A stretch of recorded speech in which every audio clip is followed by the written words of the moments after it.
ನನಗೆ ಈ ಸಿನಿಮಾ ಸಿಕ್ಕಾಪಟ್ಟೆ ಕ್ಲೋಸ್. ಯಾಕಂದರೆ ಒಂದು ಆತ್ಮೀಯ ಸ್ನೇಹಿತ ನಿರ್ದೇಶಕ. ಸೊ ಅವನು ನಾನು ಒಟ್ಟಿಗೆ ಸುಮಾರು ವರ್ಷದಿಂದ ಶುರು ಮಾಡಿ ಒಂದು ಏನೇನೋ ಹೆಂಗೆ ಕೆಲಸ ಶುರು ಮಾಡಬೇಕು, ಹೆಂಗೆ ಇಂಡಸ್ಟ್ರಿಗೆ ಬರಬೇಕು ಅಂತ ಅನ್ಕೋತಿದ್ದ ಟೈಮಿಂದ ನನಗೆ ಫ್ರೆಂಡು ದೀಪಕ್.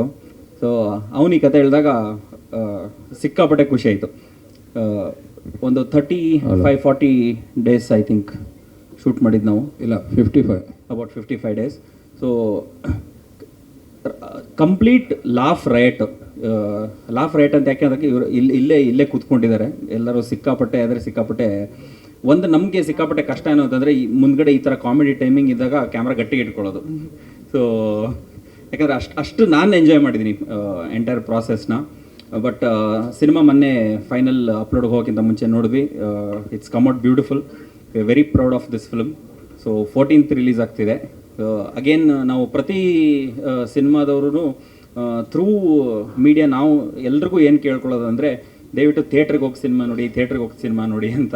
ಯಾಕಂದರೆ ಒಂದು ಸಿನಿಮಾ ಅನ್ನೋದು it has to be seen on the screen. ಏನೋ ಮೊಬೈಲಲ್ಲಿ ಒಂಥರ ಏನೋ ಚಿಕ್ಕದು ಆ್ಯಡ್ ಗೀಡ್ ನೋಡೋಕ್ಕೆ ಚೆನ್ನಾಗಿರುತ್ತೆ, ಸಿನಿಮಾ ನೋಡೋಕ್ಕೆ ಚೆನ್ನಾಗಿರಲ್ಲ.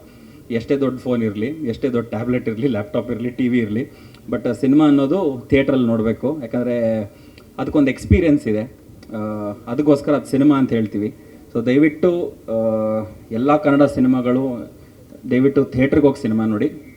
ಅದೊಂದೇ ಹಂಬಲ್ ರಿಕ್ವೆಸ್ಟ್. Thank you.